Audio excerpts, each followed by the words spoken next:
Oi pessoal, no dia de hoje a gente vai falar sobre uma abordagem mais visual para os operadores diferenciais e a gente vai começar discutindo primeiro o que são eles e umas comparações entre cada um deles. Um breve histórico dos operadores diferenciais é que o cálculo vetorial foi desenvolvido a partir da análise quaterniônica, ou seja, dos quaternions que o Hamilton tinha desenvolvido para resolver problemas de transformar espaços vetoriais, por exemplo, o R4 ou R3 em um corpo, e ele não conseguiu para R3, não conseguiu para R4, assim vem os octônios. E a partir dessa análise dos quaternions, o Gibbs e o Heaviside, perto do final do século XIX, começaram esse estudo sobre análise vetorial.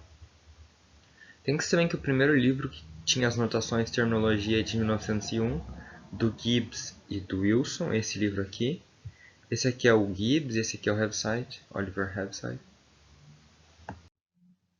Algumas aplicações do cálculo vetorial estão no centro de massa, eletromagnetismo, mecânica dos fluidos, teoria de campos, condução térmica, muito importante para a mecânica, para a física, todas as áreas correlatas, modelagem de fenômenos, meteorologia, por exemplo.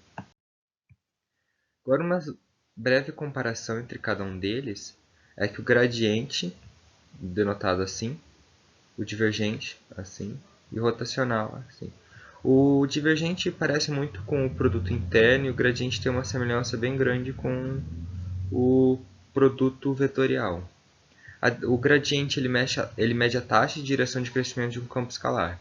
E além disso, ele mede a taxa em que obtém-se um maior crescimento. O divergente mede a taxa de fonte ao sumidor, ou seja, a dispersão de um ponto ou a convergência para esse ponto. Ou não está acontecendo nada, está paralelo ao ponto, por exemplo. O rotacional já mede a tendência de rodar em torno de um ponto. É fácil de pensar nisso numa esfera girando, por exemplo. Se uma esfera gira, você está vendo a presença de um campo rotacional. A atuação do gradiente é de um campo escalar. Esse fzinho é um escalar, é uma função escalar, um campo escalar. E ele transforma num campo vetorial. O divergente é um campo vetorial e transforma num campo escalar. O divergente é um campo escalar. O resultado disso aqui é um campo escalar. E o rotacional ele pega um campo vetorial, esse F, e transforma num campo pseudo-vetorial. Geralmente se fala que é um campo vetorial, mas na verdade ele é um campo pseudo-vetorial. Aí vem um breve comentário, que é o que é um campo pseudo-vetorial? Um campo pseudo-vetorial é um campo de pseudo-vetores, mas pseudo-vetores são quantidades que transformam como um vetor, sob adequada rotação, mas em 3 dimensões ele ganha um sinal adicional se você virar para uma rotação imprópria. Rotação imprópria, por exemplo, uma reflexão. E aqui temos um exemplo que é o campo magnético. Se a posição e a corrente do fio forem refletidas pela linha tracejada, o campo magnético que ele gera não vai ser somente refletido, ele vai ser refletido e invertido. Ou seja, a posição do fio e a corrente são vetores verdadeiros, mas o campo magnético não é. O campo magnético é um pseudo-vetor, no caso. E o campo... Aí outro exemplo da eletromagnetismo seria que o campo elétrico é um vetor, mas o campo magnético não é um vetor. É um pseudo-vetor. Agora um pouquinho falando sobre o gradiente. O gradiente, o que resume ele é otimizando o crescimento, porque se você tem 3 formas de você definir o gradiente, né? E ele informa o sentido e direção do crescimento escalar. O vetor gradiente sempre será ortogonal às curvas de nível. Ou seja, se você quer descobrir um vetor que está ortogonal a determinada curva de nível, você calcula o gradiente e você já vai ter uma resposta. Vetor que aponta para a grandeza resultante da função onde tem o seu maior crescimento. Ou seja, isso pode ser muito utilizado para problemas de otimização, de máximos, maior crescimento. Aqui em cinza, por preta e branca, você tem a função e de azul tem o gradiente, ou seja, a função de quem mais crescendo vai crescendo aqui, nessa cor mais escura, o gradiente está convergindo para cá, ou seja, o gradiente está negativo. Ou o gradiente está convergindo para cá, perdão. E aqui o gradiente está vindo para cá, porque o gradiente é um vetor. O gradiente está vindo para cá porque aqui é o lugar em que a função tem o maior crescimento. A parte escura da função é o maior e a parte clara a função tem um menor crescimento. Um pouco sobre o divergente. Quando você fala do divergente, você está olhando para dispersão. A dispersão que ele tem de um ponto. Ou seja, se todos os vetores estão apontando para um ponto, ou seja, eles estão meio que convergindo, o divergente vai ser negativo. E a gente tem uma nomenclatura bem clássica que é chamada de sumidouro, porque somem, como se houvesse um ralo e por ali está escoando todo o fluido.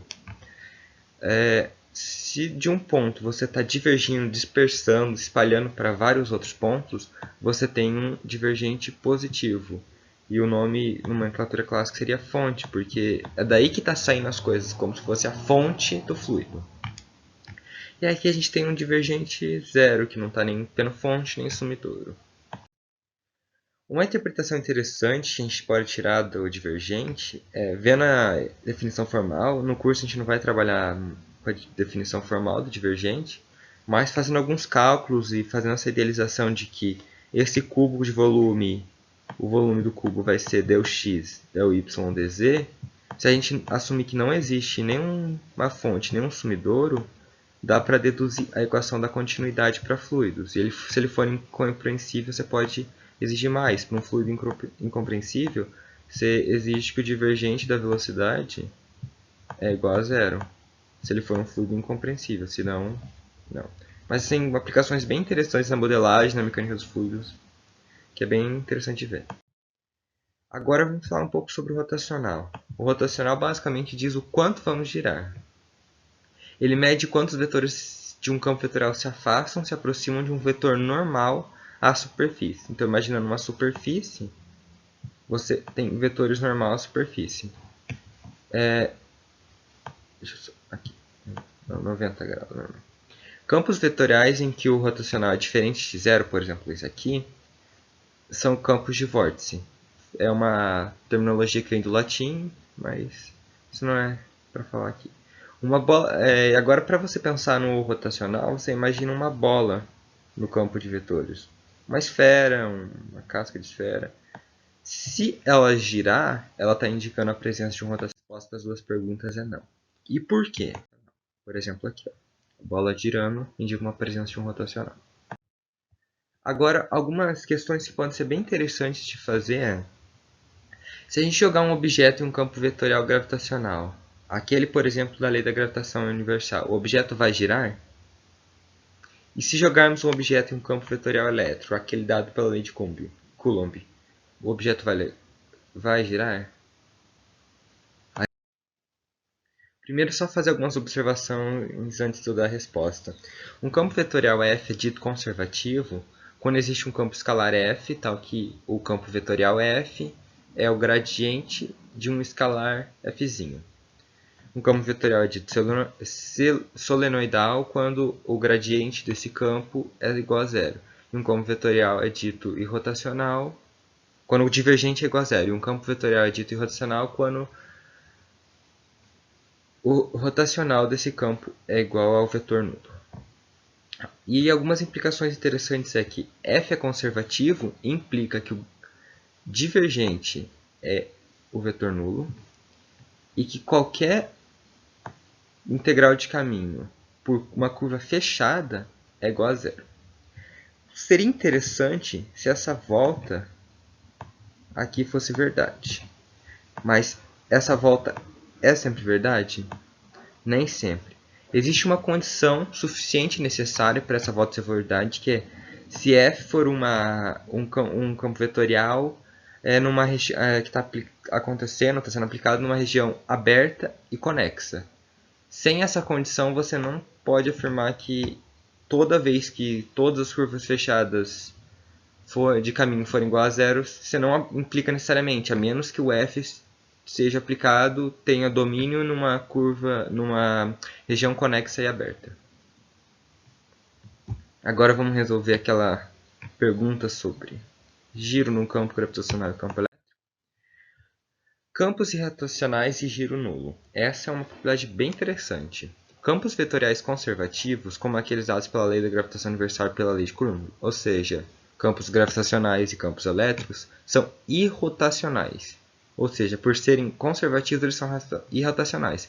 É o que a gente viu no slide anterior, uma implicação, é que o divergente é igual ao vetor nulo. Ou seja, nada girará sobre a ação exclusiva desses campos. Por quê? Porque o divergente mede a taxa de giro, a tendência a girar.